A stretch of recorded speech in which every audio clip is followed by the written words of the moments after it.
Hey, have you ever wondered about a Camp Chef stove? If you should get one and how easy it is or difficult it is to set it up? Well, I'm going to show you right now. Stick with me. But hey, real quick, check out MikenRickOutDoors.com and MikenRickOutdoors on YouTube. We have a lot of great videos, and I'm going to show you this Kodiak canvas tent. I've already done some reviews and setup on it. I'm going to show you how to cook on this stove and how to secure this pipe better. So I'm going to create several playlists. One of them's on camp cooking, one of them's on Kodiak canvas tents, and another one's going to be on wood stoves for tents. Check all that out in the description below. But if you want to see Mike set up his winter weld tent that he had last year and the oven on it and how he cooked on it, check that out right here. And again, it'll be in the description below. All right, let's get to setting this up. First thing you got to do is make sure everything's out. Now I want to tell you real fast. I have my stovepipe on the floor. It's got screws in it. I wanted it secure. I've been through some really tough storms. I'll have another video right here for that, where, man, we were going through a really rough storm. The Kodiak canvas tents did really well, but I wouldn't want a fire going. And in fact, Kodiak canvas says if you're in high winds, don't have a fire going in the stove. But I'll leave it up to you to be careful and be safe. But if you secure this pipe, and I'm going to show you in another video how I do that, and it's going to be in the description below, but you can secure this pipe better. So when the wind's really blowing, this is a sturdy tent, but it's going to be moving on you. And if you don't secure it, those pipes will move a little bit. So I'm going to show you how I secure that. But let's set this stove up. And again, I don't have everything inside. I've already taken everything out, except for the one thing that the wood sits on, the grill. So let's go get to it. So after everything is out, we want to turn it over on the top.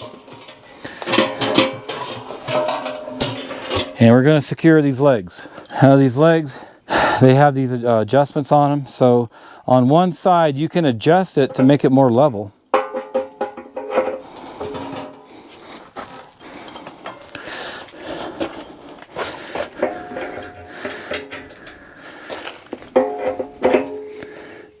Okay, once the legs are all on, we're going to flip it back over. Now, I want to tell you really fast. Camp Chef says make sure that you always clean out your ashes afterwards because there's moisture in it. It can rust this out. So this is pretty close to where that hole is. You can see where I've got these double mats down here. I've got another video I'll have a link to right here why I'm using double mats. Anyway, it's lined up pretty good. Now, let's get everything put together inside of it. So this is what the wood sits on.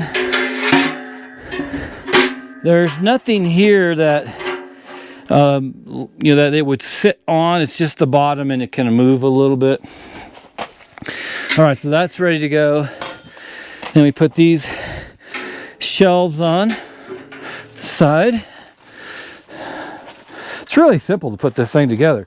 Honestly, the hardest part for me is the stovepipe. So on that note with the stovepipe, I did a first, out of the box, setting this thing up, running fire in it for the first time, putting that stovepipe up, and there's a video of that right here, and you can see that in the description below. Okay, so the first thing you want to do before you put that pipe through here is you need to roll this up. It's got some zippers right here. If you're not using the stove, and maybe you're in the summer, these are great tents. These Kodiak canvas tents, can't say enough. Check it out in the description below. I've done some recent videos of setting this tent up, and then I'm going to have a review on it. So check it out. That setup is right here. Again, check the description out below. So you want to secure this really well, because you do not want this canvas coming in contact with that stovepipe. It'll burn it. This canvas is maybe a little bit fire retardant, probably not much, but a little bit. But still, if you come in contact with it, you can burn this tent down. So even these straps right here, I'm going to tuck in behind, underneath here, because I do not want anything coming in contact with that stove. It's going to be a hot pipe. You can see the pipe right here at the top. It's got the spark arrestor on it. It's a mesh spark arrestor. I got a better idea for you rather than this. But it'll go on after I put the pipe through from the bottom. All right, we got that flap opened out there. Everything's ready. We got the top of the pipe out there. Here is the other pipe. You would put it all together. You can actually fit it inside the stove. Each of these pieces slides into the other one. Then you can put it together. I chose to, screw these together and leave them together because I've got room in my truck, so where I don't have to take it apart every time. It's up to you. Depending on what you want to do or how much room you have, you may want to put it back in the stove when you're done. All right, this stovepipe is 6 inches in diameter, roughly give or take a ½ inch. Depending on the size of your pipe, you may have to get a different adapter. If you have a winter well stove, they're like 3.5 inches, I think. You need an adapter. So check that adapter out in the description below. Mike put one together, so he had to do that with his tent. So we're gonna go put this pipe through here from the bottom.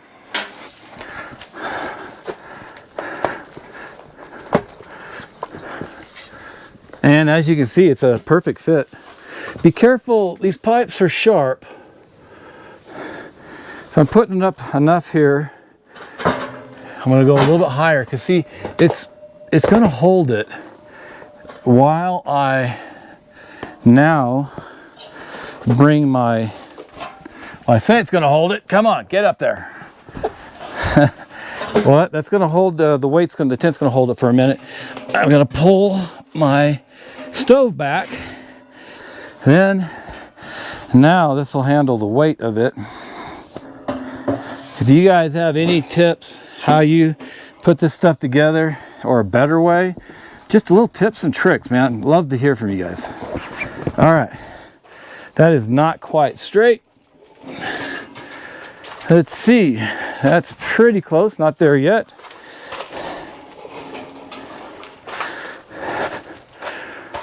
Now my mat's a little bit off, and honestly, I am going to run a fire in this later.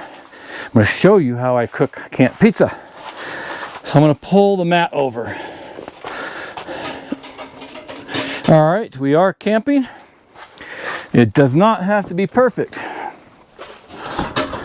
going to shove this pipe down as far into the stove as I can. Make sure it's secure. There's no way to screw anything in there. But again, just push it down as hard as you can. Wiggle it a little bit. I'm going to go back out and push this down a little. All right, looks to be a pretty good fit outside. Let's go outside, put the rest of it together. One thing you may need is a step ladder. Don't forget that. I do have it. Let's go put the top of this on. Yeah, I can't reach the top of that. If I was really tall, maybe. That's why you want a step ladder. Hey, do you really need a spark arrestor, a mesh spark arrestor? Well, what about a rain cap spark arrestor? Well, let me show you real quick why I think you need this versus just the mesh. Well, let me tell you real quick why I think this is not enough. Now, if it's going to be dry and you're in Arizona and it never rains, okay, this is fine. But I'm in Colorado, and in the summer, I'm telling you, we've got these, I guess it's not monsoons necessarily, but they call them, it's a monsoon season. It's basically, I think, maybe into July, August, into part of September. And it's really this way kind of throughout the summer. It'll be a gorgeous morning. In the afternoons, these major storms will pick up. Sometimes not major, just, some decent rain. Sometimes they're major thunderstorms. So this is a 6-inch pipe. I can tell you from experience that a lot of rain will get down in this pipe in a big storm. A really bad rain, you could get 1 inch, 2 inches or so of rain in here, a ½ inch of rain. And where's that all gonna go? It's gonna go in your stove. So I don't like this. I'm glad it came with it and it'll help, not burn down a forest or your tent, but this is not enough for me. And I'm going to show you how I attach this rain cap spark arrestor in just a second. But if you like what you're seeing here on Camping with Mike and Rick, please like, subscribe, share, and turn on notifications so you'll be alerted as soon as we put out new videos, because we have a lot of videos coming up. All right, let's take this off. And I'll tell you what, this was hard to get on. It got me, thinking of words I didn't really want to say. But it's great. It's just not what I want. Sorry, Camp Chef. I'm glad you included it, but I would much rather use this because now there's no rain going to come inside. Now this doesn't necessarily fit perfectly. This slides down, and you know, really it's not supposed to go beyond where these creases are, but it's not, it's maybe slightly under 6 inches. So I'm going to slide this down farther. And what I'm going to do, and I brought my tools with me here, I'm going to put 3 screws in this. And I may take this off, maybe. I may just leave it on. Now the one thing I want to point out too that I really like about this, versus just having the mesh spark arrestor, there's these 3 metal pieces that hold the rain cap on. And I've put, well, I guess, well, one of them is a carabiner, but I put these on here to attach the rope to, so it's not attached right to the metal in case that metal gets hot. So I'm going to screw that together. I can take it apart if I want. Let me do that real fast. Okay, that took forever. Why is every project harder than you think it's going to be? So I got these screwed in. It'll be easier to get them in and out in the future, but hopefully this rain cap will never come off. Now, before I go any further, what I want to do is I want to line this up correctly, and I'm going to set this so that these 2 carabiners here, or metal clips, they are facing both poles. All right, because what I want is I'm going to get some guide lines. I'm going to tie it to that pole, and then I'm going to tie one down. I mean, I guess I could actually, without putting any other stakes in the ground, tie them to both metal poles and to this stake over here.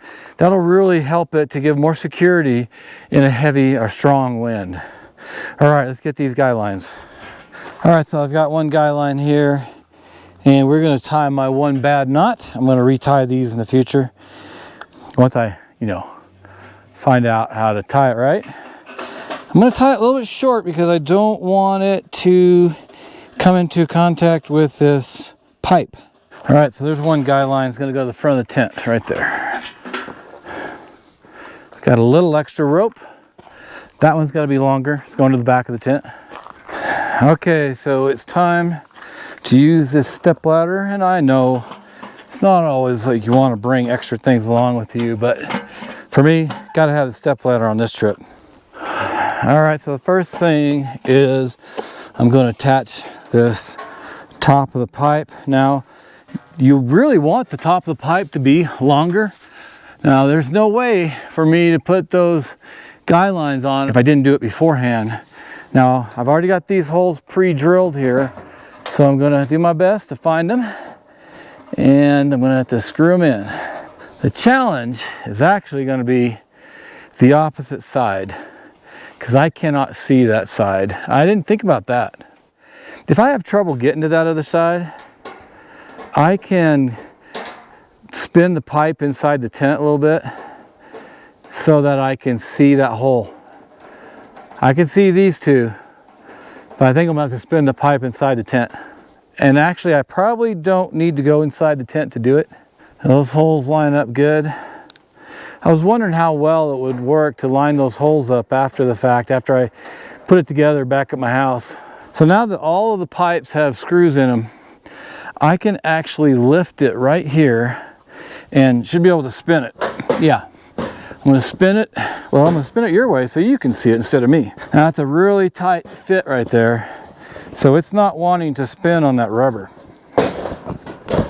But it's going to have to spin a little bit to where I can see it. This is one thing I wasn't accounting for, but that's why I come out here and review this so you all can do it better than I do it. All right, holes lined up. Screws go back in real nice. All right, I'm going to twist this back as well as I can. Then I'm going to go inside the tent and readjust there. Then I'll come back out here. Okay, so everything is lined up in the tent real well. Let me even push this down a little. I want that seal to be really good in case it rains. Okay, now I'm going to put this line up here. Now this pipe doesn't have to be perfectly straight. I'm going to tie it here. Now all I want to do is just give it some stability. I can come back here and tighten this up a little more if I need to. Yeah, that pipe is pretty straight up and down. Let me attach this back one.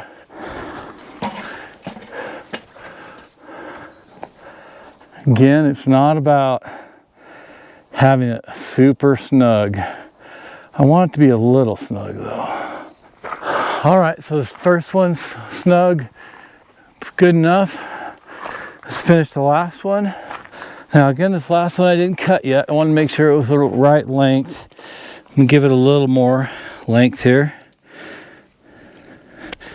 And what I always do is I burn the end of these paracords to make sure they don't unravel. There you go, just melting it a little bit. Now I can attach this right here to this other stake in the ground. Again, I'm not going for super tight. I just want it to not, I want it to have a better chance of not blowing over in a storm. Okay, so this was all about, you know, putting this stove together, putting this pipe up, securing the pipe with screws, and then also putting that rain cap spark arrestor on. And then on top of that, then I tied these guy lines down to that stake over there, to the top of the front of the tent and the back of the tent. Now, I guarantee you, God can take this tent down if he wants to, but this will handle a big storm. And I've been in some storms with these already, not with this stove and that stove pipe, but I've got them screwed together. It's a heavy base with that stove, and I've got these guy lines. I'm more comfortable now to be in a storm with this setup than without having attached or screwed in those pipes and without having those guy lines. You may not want to do it if it's perfect weather. Okay, take your chances. I've been through enough storms. I'm doing this every time, even if I believe or know the weather is going to be perfect. Again, if you like what you're seeing here on Mike and Rick Outdoors, please like, subscribe, share, and turn on notifications so you'll be alerted as soon as we put out new videos. Thanks again for watching all the way to the end. I'll see you back out here in Colorado in the next video.